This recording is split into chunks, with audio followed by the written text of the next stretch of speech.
இந்த நாளின் செய்திக்கு ஆதாரமாக சங்கீதங்களின் புஸ்தகம் 135 சங்கீதம் 19, 20 ஆகிய வசனங்களை நாம் வாசிக்க கேட்போம். சங்கீதம் 135, 19, 20 ஆகிய வசனங்கள்.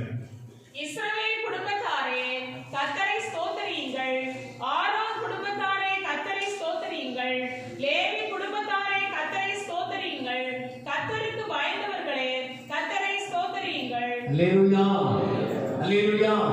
கடந்த வாரத்துல இயேசுவின் குடும்பம் என்ற தலைப்பிலே பார்த்தோம்.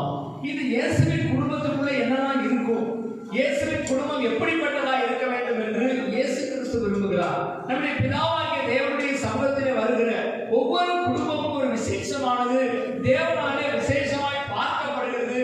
உங்கள் குடும்பமும் அதிலே ஒரு குடும்பமாய் இருக்க வேண்டும் என்று கர்த்தர் விரும்புகிறார். அல்லேலூயா. அதனால ஆண்டவர் ஒரு விசேஷமான காரியத்தை உங்களிடத்தில் செய்ய வேண்டுமானால், உங்களை நன்மையினால் நிரப்ப வேண்டுமானால், உங்களுக்கு தேவையானதை தந்து உங்களை ஆசீர்வதிக்க வேண்டுமானால், பரலோகத்திலே நித்திய ஜீவனை நமக்கு தந்து ஆசீர்வதிக்க வேண்டுமானால், நம்முடைய குடும்பமானது தேவனுக்கு முன்பாக விசேஷித்த விதமாக பிரித்தெடுக்கப்பட்ட ஒரு தனிப்பட்ட முறையிலே தேவனை அணுகுகிற ஒரு குடும்பமாய் இருக்க வேண்டும் என்று கர்த்தர் விரும்புகிறார். அந்த வரிசையில இன்றைக்கு ஆண்டவர் சொல்கிற வார்த்தையை கவனித்தீர்களானால், இஸ்ரவேல் குடும்பத்தாரே கர்த்தரை ஸ்தோத்திரியுங்கள், ஆரோன் குடும்பத்தாரே கர்த்தரை ஸ்தோத்திரியுங்கள், லேவி குடும்பத்தாரே கர்த்தரை ஸ்தோத்திரியுங்கள், கர்த்தருக்கு பயந்தவர்களே கர்த்தரை ஸ்தோத்திரியுங்கள். அல்லேலூயா. சத்தம் ஒரு அலையில சொல்லுகிறேன். ஆண்டவர் ஏன் விசேஷமா இப்படி பெயர் சொல்லி ஒவ்வொரு குடும்பத்தை சொல்லுகிறார், ஒவ்வொரு குடும்பத்தில் இருக்கக்கூடிய நபர்களை சொல்லுகிறார் என்று சொன்னா, இந்த நாட்களில் அநேகர் கர்த்தரை ஸ்தோத்திரிக்கவும் அவரை துதிக்கவும் மறந்து போனோம். அநேகருக்கு தம்முடைய காரியங்கள் மறந்து போனதுனால திரும்பவும் ஆண்டவர் ஞாபகப்படுத்துகிறார். இந்த காலவேளையில கர்த்தரை துதிக்கிறதற்கும் ஆராதிக்கிறதற்கும் நம்முடைய குடும்பத்தை கர்த்தர் சரிபடுத்துகிறதற்கு, நம்முடைய குடும்பத்தை திரும்ப ஆண்டவருடைய சமூகத்துக்கு நேராய் திருப்புகிறதற்கு தேவன் இன்றைக்கு விரும்புகிறார். அல்லேலூயா, அல்லேலூயா. செய்தி பகுதியில நான் அடிக்கடி சில காரியங்களை சொல்லுகிறது உண்டு.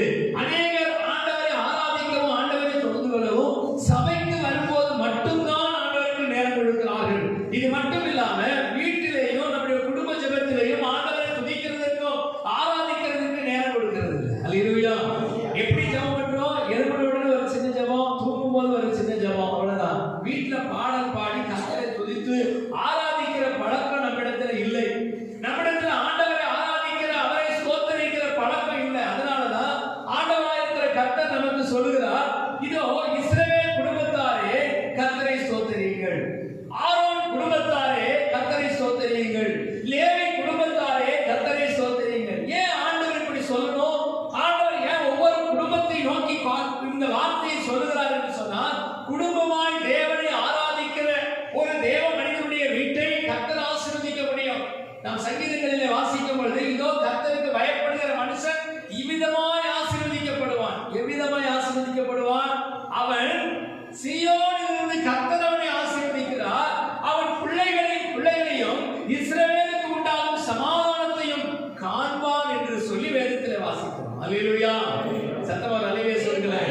ஆண்டவருடைய வசனத்தை நன்றாக கவனித்து பார்த்தீர்களா, கர்த்தருக்கு பயப்படுகிற மனுஷன், கர்த்தருக்கு பயப்படுகிற குடும்பம், கர்த்தருக்கு பயப்படுகிற ஒரு தேவனுடைய பிள்ளையுடைய குடும்பம் இவ்விதமாய் ஆசீர்வதிக்கப்படும். அதை செய்து பாருங்க, அந்த ஆசீர்வாதத்தை நிச்சயமாய் நாம் பெற்றுக்கொள்வோம். அல்லேலூயா. ஆபிரகாமை கர்த்தர் அழைக்கும் பொழுது, ஆபிரகாமே நீ உன் தேசத்தையும் உன் இனத்தையும் உன் தகப்பன் வீட்டை விட்டு புறப்பட்டு நான் காண்பிக்கிற தேசத்துக்கு போ, அங்கே உன்னை பெரிய ஜாதியாக்குவேன். அல்லேலூயா. சத்தமாக அல்லேலூயா சொல்லுங்க. அதெல்லாம் வசனத்துக்கு கீழ்ப்படுகிற ஒரு வாழ்க்கை, வசனத்தை ஏற்றுக்கொள்கிற ஒரு வாழ்க்கை, ஆண்டவருடைய வார்த்தைக்கு கீழ்ப்படுகிறானா என்பதை ஆண்டவர் எப்போதும் நம்மிடத்துல எதிர்பார்க்கிறார். அதனாலதான் தோட்டத்திலே, ஏதேன் தோட்டத்திலே முதல் மனுஷனாகிய ஆதாமை ஏவாளை உண்டாக்கி வைத்துவிட்டு அந்த தோட்டத்திலே எல்லா விதமான சகலவிதமான கனிவிருட்சங்களையும் சகலவிதமான விருட்சங்களின் கனிகளையும் அவர்களுக்கு புசிக்க கொடுத்து, ஒரே ஒரு மரத்தினுடைய கனியை மட்டும் நீங்கள் புசிக்கலாகாது. அல்லேலூயா. ஏன் தெரியுமா? நான் உருவாக்கினேன் மனிதன், என்னுடைய கையினால் உண்டாக்கப்பட்ட இந்த மனிதன் எனக்கு கீழ்ப்படிய வேண்டும், என்னுடைய வார்த்தைகளுக்கு அப்படியே கீழ்ப்படிய வேண்டும் என்று கர்த்தர் விரும்புகிறார். அல்லேலூயா. ஆனால் இன்றைக்கு அநேகருக்கு அதுதான் பிடிக்காது. ஆண்டவர் வசனத்தை கேட்கிறதுக்கு பிடிக்கல, அவருடைய வசனத்துக்கு கீழ்ப்படிகிறதுக்கு பிடிக்கல, அவருடைய வசனத்துக்கு கீழ்ப்படிய நாம் விரும்பல. ஆனா அவருடைய ஆசீர்வாதத்தை மட்டும் எதிர்பார்க்கிறோம். அவருடைய நன்மைகளை எதிர்பார்க்கிறோம். கர்த்தர் நம்மை பாதுகாக்க வேண்டும் என்று எதிர்பார்க்கிறோம். ஆனால் வேதம் என்ன சொல்கிறது? இஸ்ரவேல் குடும்பத்தாரே கர்த்தரை ஸ்தோத்திரியுங்கள், ஆரோன் குடும்பத்தாரே கர்த்தரை ஸ்தோத்திரியுங்கள், லேவி குடும்பத்தாரே கர்த்தரை ஸ்தோத்திரியுங்கள். கர்த்தருக்கு பயப்படுகிறவர்களே நீங்கள் எல்லாரும் கர்த்தரை ஸ்தோத்திரியுங்கள். அல்லேலூயா. ஸ்தோத்திர பலி, ஸ்தோத்திர பலி அம்மாவுக்கே.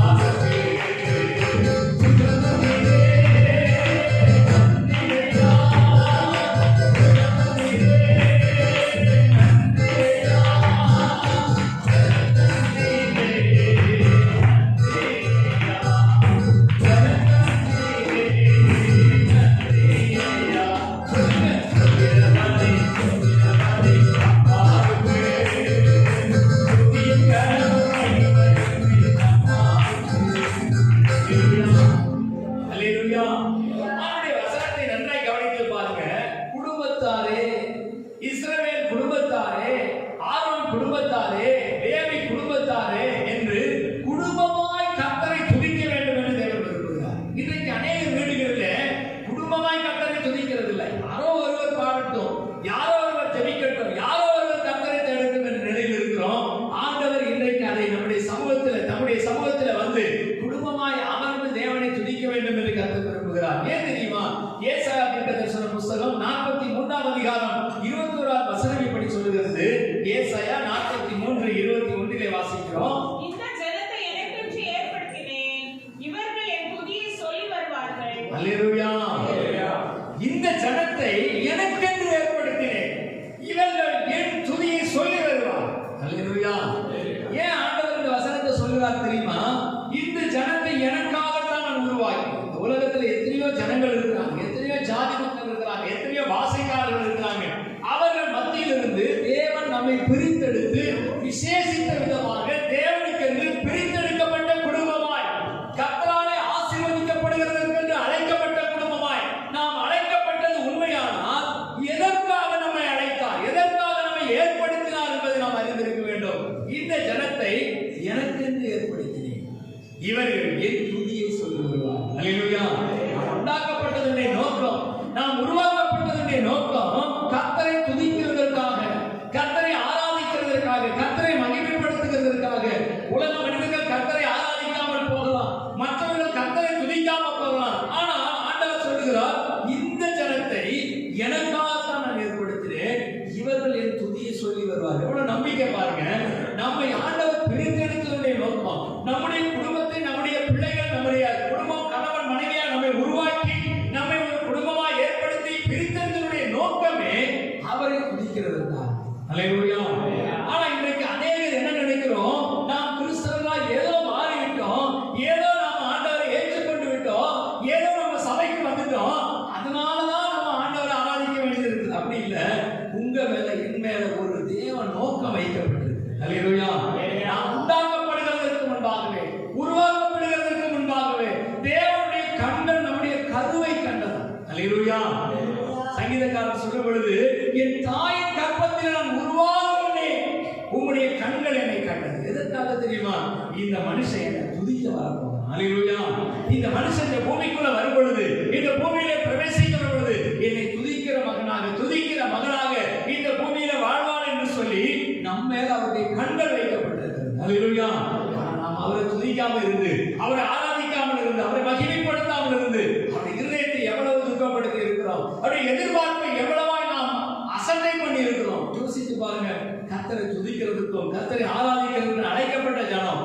ஆண்டவர் சொல்லுகிற வார்த்தையை கவனித்தீர்களானால், இந்த ஜனத்தை எனக்கென்று ஏற்படுத்தினேன், இவர்கள் என் துதியை சொல்லி வருவார்கள். ஆனால் அவருடைய துதியை சொல்லி வருகிறதற்கு, அவருடைய துதியை பாடுகிறதற்கு, அவரை மகிமைப்படுத்துகிறதற்கு, ஸ்தோத்திரிக்கிறதற்கு நம்முடைய இருதயம் கடினப்பட்டு போனதனாலே அநேகர் இன்றைக்கு ஆண்டவரை துதிக்கிறது. அல்லேலூயா.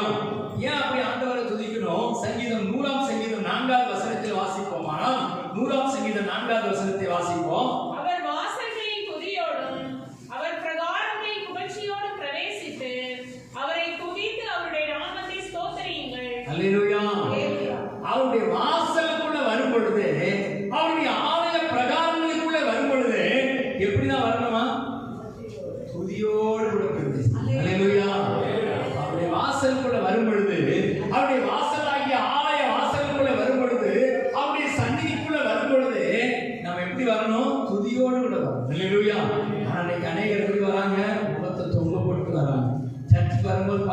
ரொம்ப சோகமா வராங்க, ரொம்ப துக்கத்தோடு கூட வராங்க. எங்கதான் நீங்க சுத்தத்தை வைத்திருந்தாலும், எவ்வளவுதான் போராட்டத்தை மத்தியில் நீங்க நடந்தாலும், அவர் வாசல்களில் வரும் பொழுது நம்முடைய வாய் கர்த்தரை என்ன செய்யணும்? துதிக்க ஆரம்பிக்கணும். அல்லேலூயா.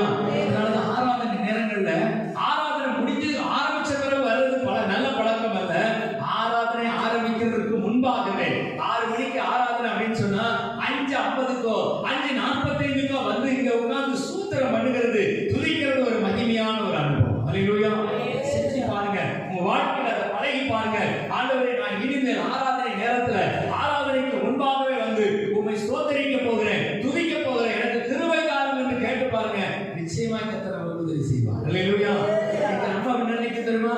6 மணிக்கு ஆராதனை, வீட்டுல இருந்து ஒரு 6:30க்கு கிளம்பலாம், வீட்டுல இருந்து ஒரு 5:45க்கு மேல மெதுவா கிளம்பலாம். அப்படி இல்ல, தேவனை துதிக்கிற அந்த துதி உங்கள் இருதயங்களை வாழ செய்யும். இந்த துதியினாலே பல காரியங்கள் நடந்திருக்கிறது, இந்த துதிக்கிறதுனால பல நன்மைகள் நடந்திருக்கிறது. எரிகோ கோட்டையை கர்த்தர் தகர்க்கிறதுக்கு இந்த துதியை தான் பயன்படுத்தினார். அல்லேலூயா. யோசபாத் ராஜா எதிரிகளை ஜெயிக்கிறதற்கு இந்த துதியை தான் கர்த்தர் பயன்படுத்தினார். தாவீது போன இடங்களெல்லாம் அற்புதங்களை செய்ய, போன இடங்களெல்லாம் புத்திமானாய் நடந்து கொள்ள, தேவனாலே ஆசீர்வதிக்கப்பட இந்த துதியை தான் பயன்படுத்தினார். அல்லேலூயா. ஏன் தெரியுமா?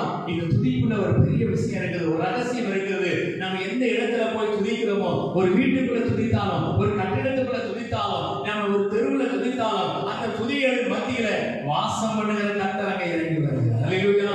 அதனால துதிகளின் மத்தியில வாசம் பண்ணுகிற கர்த்தருடைய பிரசன்னம் அந்த இடத்துல இறங்கி வரும். அந்த இடம் முழுவதும் துதியினால் நிரப்பப்படும் பொழுது தேவ பிரசன்னம் நிரம்பி வரும். அங்க சத்துருவுக்கு வேலை இருக்காது, பிசாசுக்கு வேலை கிடையாது. பிசாசினுடைய கிரியைகள் அந்த இடத்துல அழிந்து போகும்.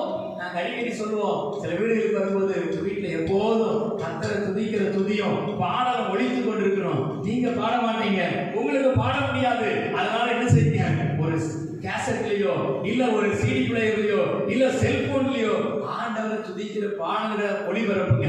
உங்க வீட்டுக்குள்ள எப்போதும் ஒரு தேவ பிரசன்னம். அல்லேலூயா. செஞ்சு பாருங்களேன். உங்க வீட்டுல எப்போதும் தேவ பிரசன்னம் இருக்கணுமா? வீட்டுல ஒரு செல்போன்ல பாட்டை போட்டு விடுங்க, ஒரு சிப்ல பாட்டை போட்டுட்டு அந்த பாடல் ஒழித்து கொண்டே இருக்கட்டும், அந்த பாடல் உங்க வீட்டுக்குள்ள கேட்டுக்கொண்டே இருக்கட்டும். பிசாசு உங்க எல்லைகளை விட்டு ஓடி போகிறானே ஏற்பட்டுப்பாங்க. அல்லேலூயா. ஏன் தெரியுமா? இந்த துதிக்குள்ள அவ்வளவு வல்லமை இருக்குது. இந்த துதிகளின் மத்தியில வாசம் பண்ணுகிற கர்த்தராலே அந்த இடம் முழுவதும் தேவ பிரசன்னத்தால் நிரம்புகிறதுனால தேவன் பெரிய காரியங்களை செய்து நம்மை ஆசீர்வதிக்கிறார். அல்லேலூயா. ஏன் அவரை துதிக்க வேண்டும்? நம்ம ஆண்டவர் சமூகத்துல துதிக்கணும் அப்படின்னு சொல்றீங்களே, ஏன் எங்களுக்கு துதிக்கணும்னு சொல்லி நீங்க சொல்லி தரீங்க. துதிக்கிறதுக்கு ஏன் நாங்க துதிக்கணும்னு சொல்லி ஆண்டவர் விரும்புகிறார் என்று சொல்லி பார்த்தீர்களா? சங்கீதம் 103 சங்கீதம் முதல் 5 வசனங்கள் இருக்கிறது. அதுல 3வது 4வது 5வது வசனங்களை வாசிப்போம்.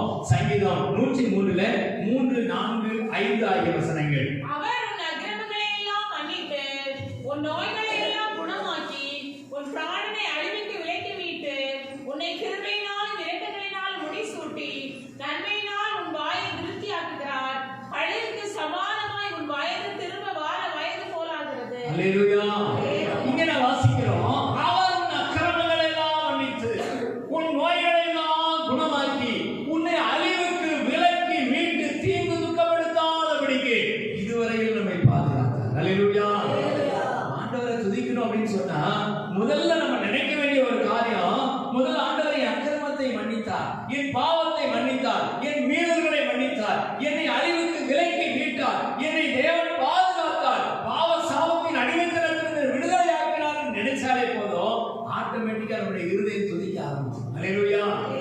நாம் ஒவ்வொரு நாளும் ஆண்டவருடைய சமூகத்தில் வரும் பொழுது நமக்கு குறைவோடு கூட ஒரு முறுமுறுப்போடு கூட வருகிறோம். ஆண்டவர் எனக்கு அதை செய்யல, இதை செய்யல, எனக்கு நன்மை தரல, என் குடும்பத்தில் இது நடக்கல, அது நடக்கல அப்படின்னு சொல்லி ஒரு துக்கத்தோடு கூட தேவ சமூகத்துக்கு வருகிறோம். ஆனா உங்க இருதயத்துக்குள்ள அவர் நம்முடைய அக்கிரமங்களை மன்னித்து, நம்முடைய நோய்களை நீக்கி, நம்மை அழிவுக்கு விலக்கி, நம்முடைய பிராணனை காத்து, கழுகுக்கு சமானமாய் நம்முடைய வயதை வாழ வயது போலாக மாற்றினாரே என்று சொல்லி யோசிச்சு பாருங்க, அவரை துதிக்க முடியும். அல்லேலூயா. இதுவரை நடத்தி குறைவின்றி காத்து மகிழ்வை தந்தீரே, நன்றி ஐயா. இதுவரை நடத்தி குறைவின்றி காத்து மகிழ்வை தந்தீரே, நன்றி ஐயா. கண்ணீரை கடந்தே சோதனை ஜெயித்தே, கண்ணீரை கடந்தே சோதனை ஜெயித்தே,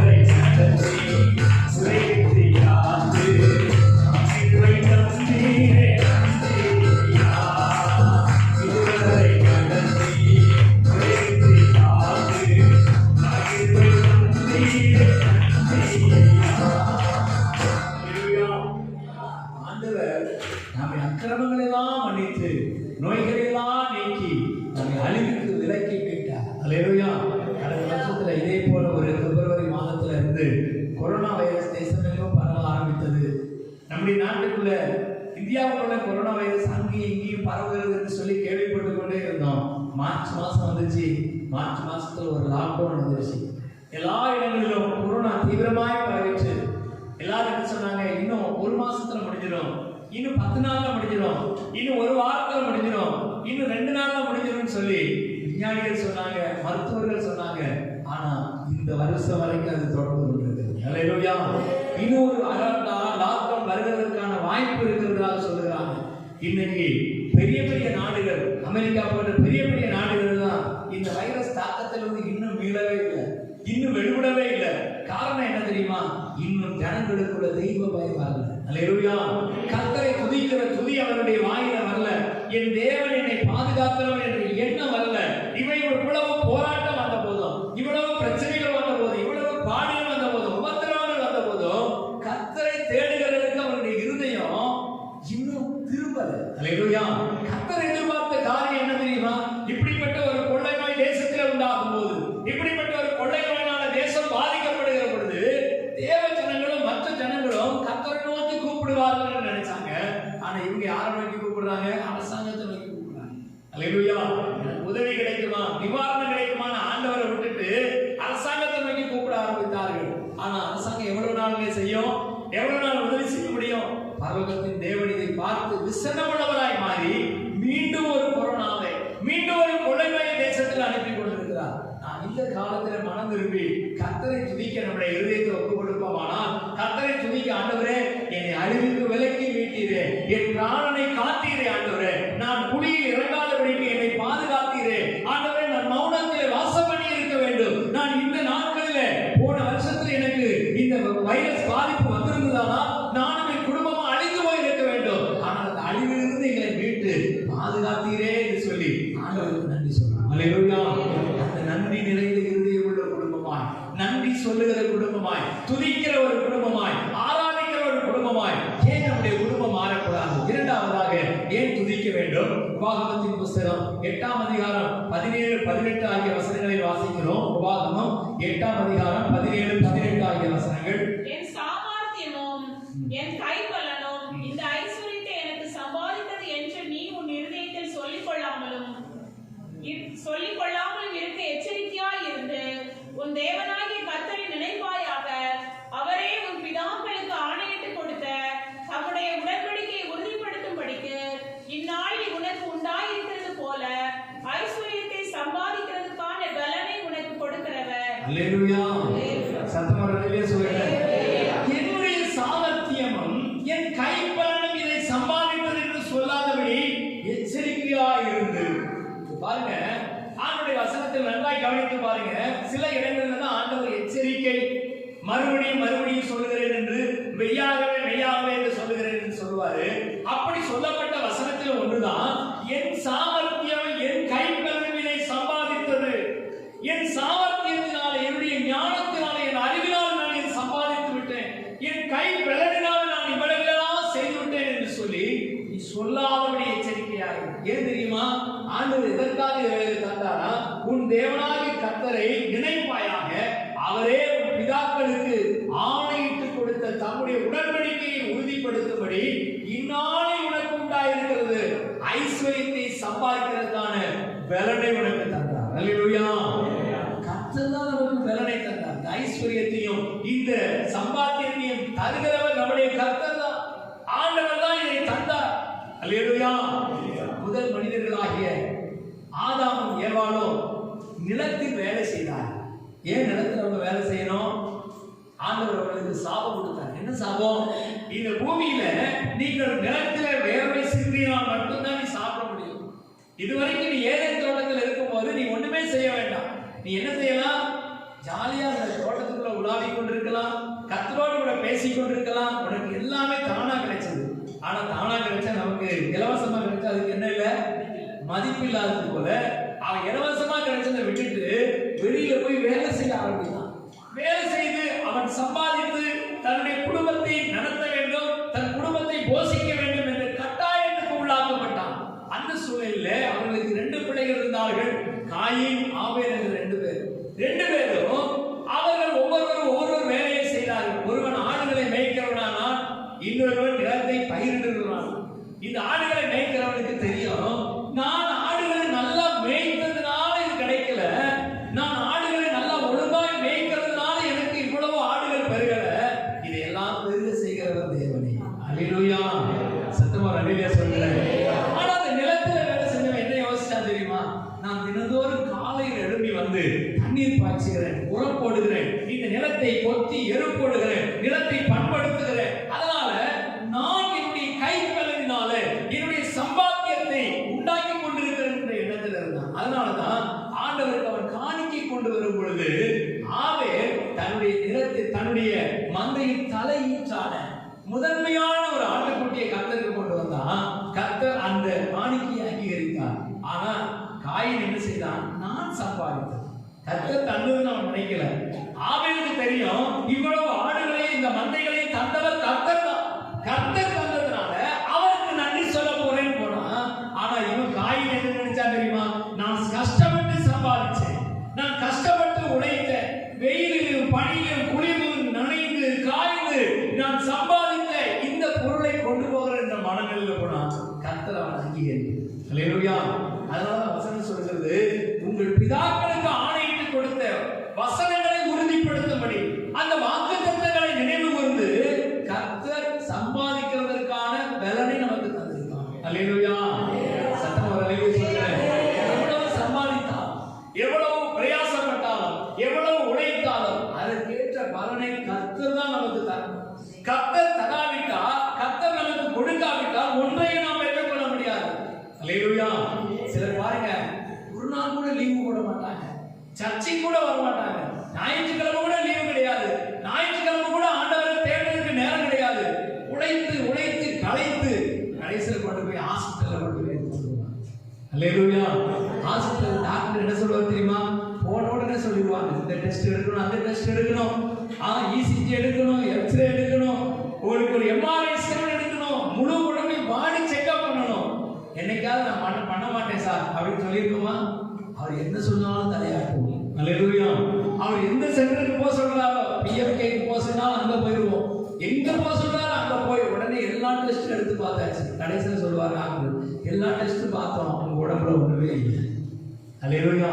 மொத்தம் இந்த டெஸ்ட் எடுத்ததுக்கு எவ்வளவு? 25,000 ரூபாய் ஆயிடுச்சு. 25,000 ரூபாய்க்கு டெஸ்ட் எடுத்துட்டு கடைசியில் என்ன செய்வாரு? உடம்புல ஒண்ணுமே இல்லை. அப்படி ஒண்ணுமே இல்லைன்னு சொல்ல நம்ம அவரை சும்மா விட மாட்டோம். அதனால சொல்லுவாரு, உங்க உடம்புல லாஸ்ட்ல ஓரமா ஒரு சின்ன நரம்பு மட்டும் சுருக்கி இருக்குதுமா. அல்லேலூயா. எல்லாத்தையும் சொல்லிட்டு கடைசியில் சொல்ல, ஒரு சின்ன ப்ராப்ளம் இருக்குது, நான் டேப்லெட் எடுத்து கொடுக்குறேன், மருந்தெல்லாம் கொடுக்குறேன், இதை கரெக்டா நீங்க சாப்பிட்டீங்கன்னா நீங்க உயிர் பிழைப்பீங்க, இல்லை செத்தே போயிடுச்சு. ஏன்னா இப்படி சொன்னாதான் நம்ம பயப்படுவோம். அல்லேலூயா. சத்தமா அல்லேலூயா சொல்லுகிறேன். அப்ப நம்ம யாரை நம்புறோம்? டாக்டரை நம்புறோம், உலக மனிதர்களை நம்புறோம். ஆனா கர்த்தர் சொல்லுகிறார், நீ சம்பாதிக்கிறதற்கான பலனை உனக்கு தந்தவர் நான் என்பதை நீ நம்பு. அப்படி நம்புவாயனா கர்த்தருக்கு நன்றி சொல்ல நம்முடைய இருதயம் ஆயத்தமா இருக்கும். அல்லேலூயா. நன்றி சொல்லாமல் இருக்கவே முடியாது, பல நன்மை செய்த இயேசுவே. நன்றி நன்றி நன்றி என்று சொல்லி நான் துதிப்பேன். அல்லோரும் நன்றி நன்றி நன்றி என்று சொல்லி நான் துதிப்பேன். அல்லோரும் எத்தனையோ நன்மைகளை வாழ்வு செய்தார்.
சிலர் எப்படி செய்யறாங்க? ஆண்டவர் துதிக்கணும், வாயினால துதிச்சிருவாரு.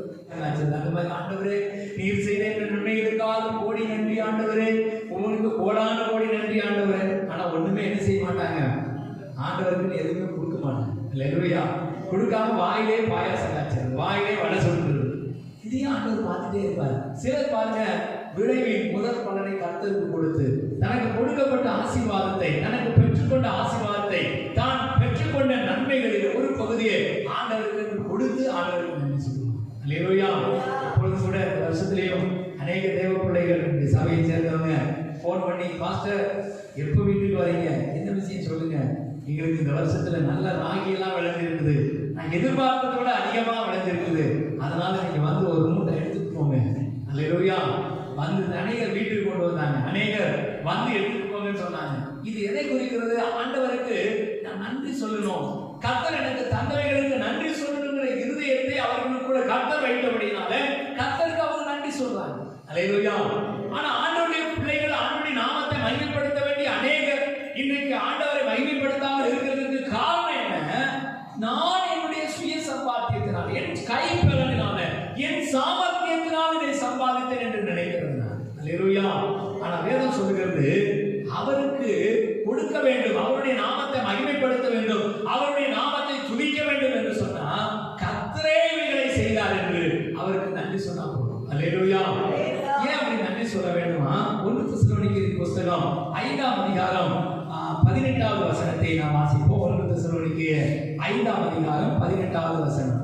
எல்லாவற்றிலும் ஸ்தோத்திரம் செய்யுங்கள், அப்படி செய்வதே கிறிஸ்து இயேசுவுக்குள் உங்களை குறித்து தேவனுடைய சித்தமாய் இருக்கிறது. அல்லேலூயா.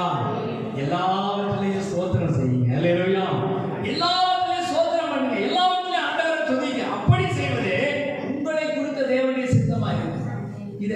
இதை வந்து நாம நம்முடைய வாழ்க்கையில அபியாசப்பட்டு செஞ்சு பாருங்க. எல்லாவற்றிலும் ஸ்தோத்திரம் எப்படிங்க சொல்ல முடியும்? தாவீதுடைய வாழ்க்கையை நீங்க எடுத்துக்கொண்டீர்களானா, தாவீது யுத்த களத்துக்கு போகும்போது அந்த யுத்த களத்துல கோலியாத்தை ஜெயித்தார். ஜெயித்த உடனே கர்த்தருக்கு ஸ்தோத்திரம் சொல்றாரு. எப்படி சொல்றாரு? ஆண்டவரே, இவ்வளவு பெரிய ஒரு ராட்சசனை, இவ்வளவு பெரிய ஒரு மனிதனை அழிக்கிறதற்கு, இவனை கொல்லுகிறதற்கு, இந்த கோலியாத்தை கொலை செய்கிறதற்கு எனக்கு உதவி செய்தீங்களே, உமக்கு ஸ்தோத்திரம் சொன்னா நியாயம். ஆனா இதே தாவீது அப்சலோமினால் துரத்தப்படுகிறார். யாரால? தன் சொந்த மகனாலே கொலை செய்யப்படுகிறதுக்கு துரத்தப்படுகிறாரு.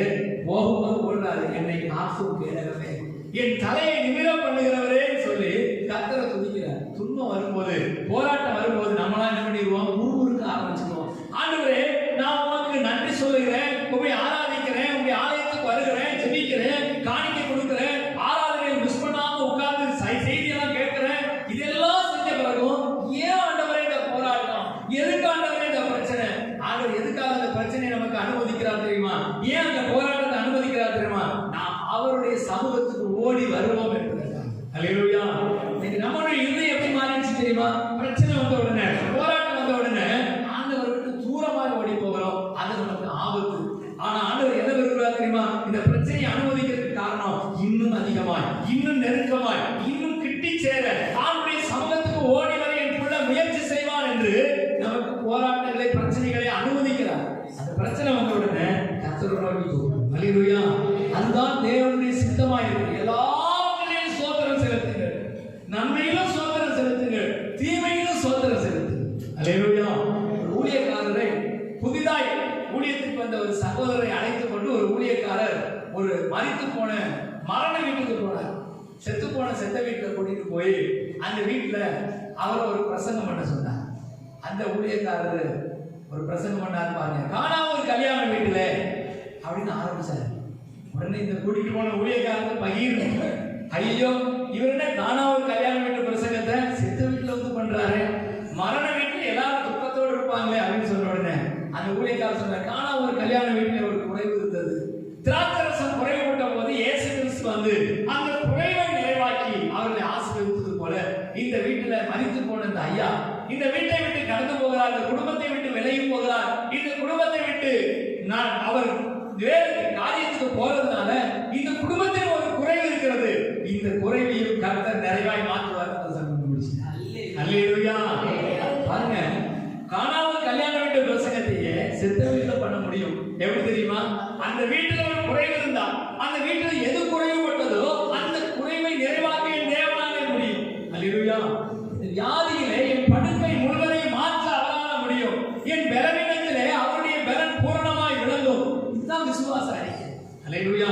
இது சொல்லி பாருங்க. துதி தானா துதிக்கிற இருதயம் தானா நம்முடைய இருதயத்துக்குள்ள வரும். துதிக்கிற எண்ணங்கள் நம்முடைய இருதயத்துக்குள்ள வரும். ஆனா நாம என்ன செய்யறோம்? ஒரு சின்ன போராட்டம் அதோட முறுமுறுக்க ஆரம்பிச்சிடணும். பாருங்க, வேதத்துல ஒரே ஒரு காரியத்தை மட்டும் சொல்லி நான் ஜெபிக்க விரும்புகிறேன். ஒரு குடும்பம் துதிக்கிறதுனால என்ன நடந்தது, முறுமுறுத்ததுனால என்ன நடந்தது? முதலாவது அந்த குடும்பம் துதிக்குது. பாருங்க, யாத்திராகமத்தின் புஸ்தகம் 15ஆம் அதிகாரம் 11 வசனம் 21 வசனங்களிலே வாசிக்கிறோம். யாத்திராகமம் 15ஆம் அதிகாரம் 11வது வசனம்.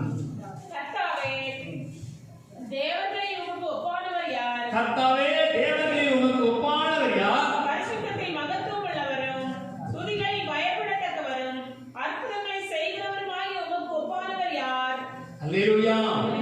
இப்போ ஒரு குடும்பம், மோசேயினுடைய குடும்பம், மோசேயினுடைய சகோதரியாகிய மிரியாம், ஆரோன் மற்றும் அந்த தேசத்தில் இருந்த எல்லா மக்களும் பார்க்கும்படி அந்த நாட்களில் மிரியாமும் ஆரோனும் மோசேயும் அந்த நாட்களிலே இஸ்ரவேல் ஜனங்களுக்கு இரட்சகர்களாய் தோன்றினார்கள். இஸ்ரவேல் ஜனங்களை எகிப்து என்கிற அடிமைத்தனத்திலிருந்து விடுதலையாக்கி கொண்டு வந்தார்கள். வரும் பொழுது மிரியாம் பாடல் பாடுகிறாங்க. எப்படி பாடுறாங்க? கர்த்தாவே, தேவர்களில் உமக்கு ஒப்பானவர். அல்லேலூயா. எதுக்கு தெரியுமா? செங்கடலை பிளந்து ஜனங்கள் எல்லாரும் வெட்டாந்தரைகளை நடக்கிறது போல நடக்க பண்ணின தேவன். அது மாத்திரமல்ல, பார்வோனுடைய சேனையை செங்கடலில் அமிழ்த்தி போட்ட தேவன். இவ்வளவு ஒரு பெரிய ரட்சிப்பை எனக்கு செய்திருக்கிறாரே என்று சொல்லி கர்த்தரை துதிக்கிறாங்க. அல்லேலூயா. கர்த்தரை ஆராதிக்கிறாங்க, கர்த்தரை மகிமைப்படுத்துகிறாங்க. அந்த வார்த்தையை கேட்ட உடனே கர்த்தருடைய இருதயம் சந்தோஷப்படுகிறது. அதுக்கு பின்னால் இருக்கிற வசனங்களை வாசிச்சு பாருங்க. அவர்கள் மாறா என்ற ஒரு இடத்திற்கு போனார்கள். அங்கே தண்ணீர் குடிக்க கூடாதபடி கசப்பா இருந்தது. அந்த கசப்பை மாற்றி மதுரமாய் கர்த்தர் மாற்றினார். அல்லேலூயா. அந்த துதித்ததுனால அந்த குடும்பம் கசப்பு நீங்கி மதுரம் உண்டாயிற்று. அந்த குடும்பத்திற்கு ஒரு மதுரம், ஒரு ஆசீர்வாதம், நன்மை உண்டாயிற்று. உங்க குடும்பத்திலே ஒரு கசப்பான ஒரு அனுபவத்திற்குள்ளே, கசப்பான வாழ்க்கைக்குள்ளே நீங்கள் கடந்து வந்து கொண்டிருக்கிறீர்களா? நீங்க செய்ய வேண்டிய ஒரு காரியம் என்ன தெரியுமா? அந்த கசப்பு மாறுபடியாக, அந்த மாறா என்ற ஒரு கசப்பான வாழ்க்கை மாறுபடியாக கர்த்தரை துதிக்க ஆரம்பிங்க. அந்த மாறாவை மதுரமாய் மாற்றுவார். அல்லேலூயா. மாறாவின் தண்ணீர் எல்லாம் மதுரமாக மாறி போகும். மாறாவின் தண்ணீர் எல்லாம் மதுரமாக மாறி போகும். தண்ணீர் மாறிடும், சுத்தம் மாறிடும், சக்தி மாறிடும், சுத்தம் மாறிடும். இது வார்த்தை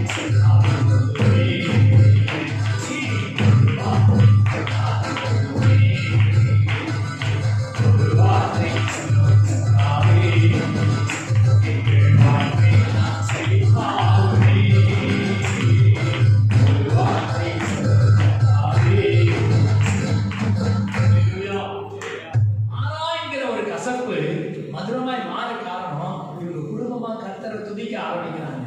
கர்த்தாவே, தேவர்களில் உமக்கு ஒப்பானவர் யார்? நீர் இப்படிப்பட்ட ரட்சிப்பை செய்யும்படி, நீர் இப்படிப்பட்ட காரியங்களை செய்யும்படி எங்கள் மத்தியில் வெளிப்பட்டீரே என்று சொல்லி கர்த்தருக்கு நன்றி சொல்றாங்க. ஆனா அதே குடும்பம் முழுமுழுக்கவும் செய்யுது. எப்போ தெரியுமா? வாசிக்க என்னாகமத்தின் புஸ்தகம் 12ஆம் அதிகாரம் முதல் 2 வசனங்களை வாசிக்கும் போது, என்னாகமம் 12ஆம் அதிகாரம் 1, 2 ஆகிய வசனங்களிலே எத்தியோப்பியா தேசத்து ஸ்திரீயை மோசே விவாகம் பண்ணியிருந்தபடியினால் மிரியாமும் ஆரோனும் அவன் விவாகம் பண்ணின எத்தியோப்பியா தேசத்து ஸ்திரீ நிமித்தம் அவனுக்கு விரோதமாய் பேசி, கர்த்தர் மோசேயை கொண்டு மாத்திரம் பேசினாரோ, எங்களை கொண்டும் அவர் பேசினதில்லையோ என்றார்கள். கர்த்தர் அதை கேட்டார். அல்லேலூயா. இந்த குடும்பம் ஆண்டவரை துதிக்க ஆரம்பிக்கும் போது கசப்பெல்லாம் மாறி மதுரமான வாழ்க்கை உண்டாயிற்று. அவருடைய வாழ்க்கையில அவர்கள் சத்தித்த கசப்பை கர்த்தர் மாற்றி போட்டு மதுரத்தை உண்டாக்கினார், ஆசீர்வாதத்தை கொடுத்தார். ஆனா இதே குடும்பம் மோசேக்கு விரோதமாக, கர்த்தருடைய ஊழியக்காரனுக்கு விரோதமாக, தேவனால் அபிஷேகம் பண்ணப்பட்டவனுக்கு விரோதமாக மோசே, அந்த மிரியாமும் ஆரோனும் பேசுறாங்க. என்ன பேசுறாங்க? கர்த்தர் மோசேயை கொண்டு மாத்திரமா பேசினா, எங்களை கொண்டு பேசவில்லையோ, நாங்களும் இந்த ஊழியத்தில் இல்லையோ, நாங்க சப்போர்ட் பண்ணலாம், இது நடக்குமா? அல்லேலூயா. ஒரு ஐயா நம்ம சபையில் இருந்தார். அந்த ஐயா சொன்னார், ஒரு நாள் வேற ஒரு சபைக்கு போனார். போகும்போது நான் கேட்டேன், ஐயா ஏன் அந்த சபைக்கு போறீங்கன்னு கேட்கும்போது, உங்க சபையை நாங்க வளர்த்து விட்டாச்சு. என்ன செஞ்சாலும் எங்க சபையை என்ன செஞ்சாங்களா, வளர்த்து விட்டாங்க. தண்ணி ஊற்றி உரம் போட்டு இங்க வளர்த்து விட்டாங்க. இப்போ இன்னொரு சபைக்கு நாங்க போறோம். அந்த சபையை நாங்க பணமெல்லாம் கொடுத்து சப்போர்ட் பண்ணி அவங்கள வளர்த்து விட போறோம். அல்லேலூயா. 5 வருஷம் ஆச்சு, இன்னும் வளரவே இல்லை. அல்லேலூயா. ஒரு மனிதன் சபையை வளர்க்க முடியாது, ஒரு மனிதனுடைய கை பிரயாசம் வளர்க்க முடியாது, ஒரு மனிதனுடைய முயற்சி வளர்க்க முடியாது. சபையை வளரப்படுகிறவர் கர்த்தர். அல்லேலூயா. அவர்தான் வளரப்படுகிறார். அதே போல இங்க மோசேயை கொண்டு கர்த்தர் பேசினாரோ, நாங்க எங்களை கொண்டு பேசுறது குருமுறுக்க ஆரம்பித்தார். குருமுறுத்ததுனால என்ன நடந்துச்சு பாருங்க. இதே மிரியாம் தான் கர்த்தரை ஆராதிக்கும் போது, கர்த்தரை தொழுது கொள்ளும் போது தம்புருவை எடுத்து வாசித்து, கர்த்தாவே தேவர்களில் உமக்கு ஒப்பானவர் யார் என்று கர்த்தரை துதிச்சதுனால அந்த கசப்பு மாறினது. மாறாவின் கசப்பை மாற்றி மதுரமான தண்ணீர் உண்டானது போல அவருடைய வாழ்க்கையில் இருந்த கசப்பெல்லாம் மாறி சந்தோஷம் உண்டாயிற்று. ஆனா அதே மிரியாம் கர்த்தருக்கு விரோதமாக, தேவனுடைய ஊழியக்காரனாகிய மோசேக்கு விரோதமாக பேசின போது என்ன நடந்தது? வாசிப்போம் 10வது வசனம். என்னாகும் 12ஆம் அதிகாரம் 10வது வசனத்துல, மேகம் கூடாரத்தை விட்டு நீங்கி போயிற்று, மிரியாம் உறைந்த மழையில் வெண்மை போன்ற குஷ்டரோகி ஆனாள். அல்லேலூயா. இங்க கவனிச்சு பாருங்க, அந்த மகிமையின் மேகம், கர்த்தருடைய பிரசன்னம் அந்த கூடாரத்தை விட்டு விலகி போயிற்று. கர்த்தருடைய பிரசன்னம் எப்போது தங்கியிருந்த அந்த கூடாரத்தின் மேல கர்த்தருடைய பிரசன்னம் விலகி போனதுனால இந்த மிரியாம் உறைந்த மலையை போல குஷ்டரோகியாய் மாறி. அல்லேலூயா. சத்தமா அல்லேலூயா சொல்லுங்க. முறுமுறுக்கிறதுனால ஏதாவது பிரயோஜனம் இருக்கா? முறுமுறுக்கிறதுனால ஏதாவது நன்மை கிடைக்குமா? முறுமுறுத்து கர்த்தரிடத்தில் ஏதாவது ஆசீர்வாதத்தை பெற்றுக்கொள்ள முடியுமா? இந்த ஆண்டவர் எனக்கு செய்யல, இந்த ஆண்டவர் எனக்கு எதுவுமே நடப்பிக்கல, ஆண்டவர் என்ன கண்வாக்கி பார்க்கல அப்படின்னு சொல்லி கர்த்தரை முறுமுறுக்கிறதுனால குஷ்டரோகியா மாறினதுதான் மிச்சம். அல்லேலூயா. ஆனா இதே மிரியாம் கர்த்தரை ஆராதிக்கும் போது, துதிக்கும் போது கசப்பான அந்த தண்ணீரை கூட மதுரமாய் கர்த்தரால மாற்ற முடியும். அல்லேலூயா. ஏன் நம்ம ஆண்டவரை துதிக்கணும்? ஏன் ஆண்டவரை ஆராதிக்கணும்? இவ்வளவு காரியத்தை உங்களுக்கு சொல்லியிருக்கிறேன். கடைசியாக பரலோகத்தில் நாம் அவரை துதிக்கிறோம். அல்லேலூயா. பரலோகத்தில் நமக்கு வேலை என்ன தெரியுமா? அங்க போய் நம்ம விவசாயம் பண்ண போறது இல்ல, அங்க போய் நம்ம கம்பெனிக்கு போக போறது இல்ல, நம்ம அங்க போய் வேலை செய்ய போறது இல்ல. அங்கே நாம் பரலோகத்தில் கர்த்தரை துதிக்கத்தான் நமக்கு ஆண்டவர் இன்றைக்கு ட்ரைனிங் கொடுத்துட்டு இருக்கிறார். சபையில வந்து கர்த்தரை துதிக்க நம்மளால முடியல, சபையில வந்து ஆராதிக்க முடியல, தனிப்பட்ட வாழ்க்கையில வீட்டுல கர்த்தரை துதிக்க ஆராதிக்க நம்மளால முடியலன்னா பரலோகத்துக்குள்ள போகவே முடியாது. வாசிப்போமா? வெளிப்படுத்தின விசேஷம் 7ஆம் அதிகாரம் 9 முதல் 10 வரை இருக்கிற வசனங்களை வாசிப்போம். வெளிப்படுத்தின விசேஷம் 7ஆம் அதிகாரம் 9, 10 ஆகிய வசனங்கள். இவைகளுக்கு பின்பு நான் பார்த்தபோது இதோ சகல ஜாதிகளிலும் கோத்திரங்களிலும் ஜனங்களிலும் பாஷைக்காரரிலிருந்து வந்ததும் ஒருவனும் எண்ணக்கூடாததுமான திரளான கூட்டமாகிய ஜனங்கள் வெள்ளி அங்கிகளை தரித்து தங்கள் கைகளில் குருத்தோலைகளை பிடித்து சிங்காசனத்திற்கு முன்பாகவும் ஆட்டுக்குட்டியானதற்கு முன்பாகவும் நிற்க கண்டேன். அவர்கள் மகா சத்தமிட்டு ரட்சிப்பின் மகிமை சிங்காசனத்தின் மேல் வீற்றிருக்கிற எங்கள் தேவனுக்கும் ஆட்டுக்குட்டியானவருக்கும் உண்டாவதாக என்று ஆர்ப்பரித்தார்கள். அல்லேலூயா. இதோ பரலோகத்திலே ஒரு சத்தம் உண்டாக போகிறது, பரலோகத்திலே ஒரு காரியம் ஏற்பட போகிறது. சகலவிதமான தேசத்திலிருந்தும் பாஷைக்காரர்களிலிருந்து சகலவிதமான எண்ணங்கள் எல்லா இடங்களிலிருந்து வந்த திரளான கூட்டத்தாரிய ஜனங்கள் எல்லாரும் வெள்ளை அங்கிகளை தரித்து குருத்தோலைகளை கையிலே பிடித்து ஆட்டுக்குட்டியானவரை ஆராதிக்கிற சத்தத்தை நான் கேட்டேன். அல்லேலூயா. சத்தமா அல்லேலூயா சொல்கிறேன். யாரு யார் அங்க போக போறாங்க? யார் அங்க போக போறாங்க? இங்க துதிக்கிறவங்க தான் அங்க துதிக்க போறாங்க. அல்லேலூயா. இங்க துதிக்க மனமில்லாதவர்கள், இங்க கர்த்தரை ஆராதிக்க மனமில்லாதவர்கள், இங்க கர்த்தரை துதிக்கிறதற்கு விருப்பம் இல்லாதவர்களுக்கு அங்க வேலையே இல்லை. சத்தமா அல்லேலூயா சொல்லுங்க.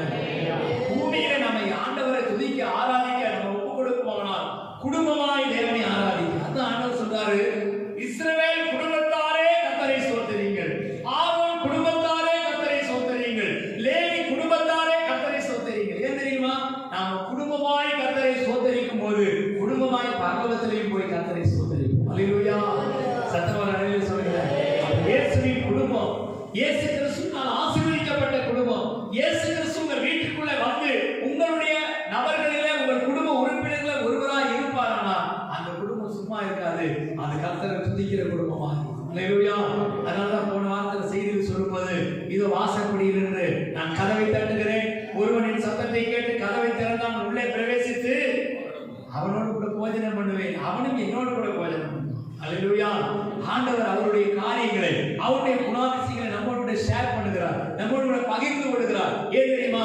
அவர் துதிக்கிறவர், அவர் ஆராதிக்கிறவர். இந்த பூமியில இயேசு கிறிஸ்து மனிதனாய் வாழ்ந்தபோது பரலோகத்தின் தேவனை நோக்கி ஸ்தோத்திரம் பண்ணினார். 5 அப்பம் 2 மீனை கொண்டு பரலோகத்துக்கு நேராய் உயர்த்தி அதை ஸ்தோத்திரம் பண்ணி அதை விட்டு கொடுத்தார்.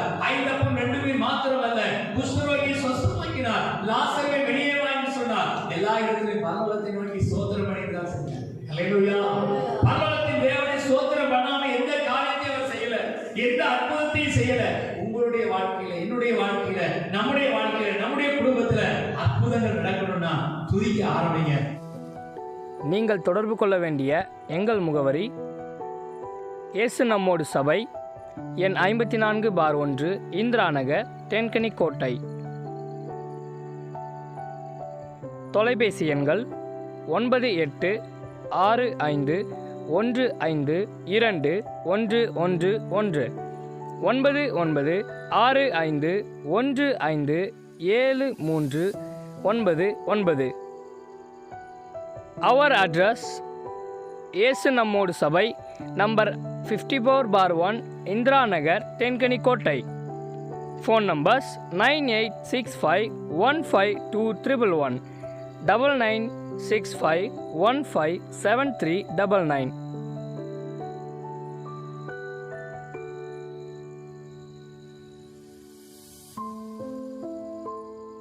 இயேசு கிறிஸ்து உங்களை ஆசீர்வதிப்பாராக. ஆமென்.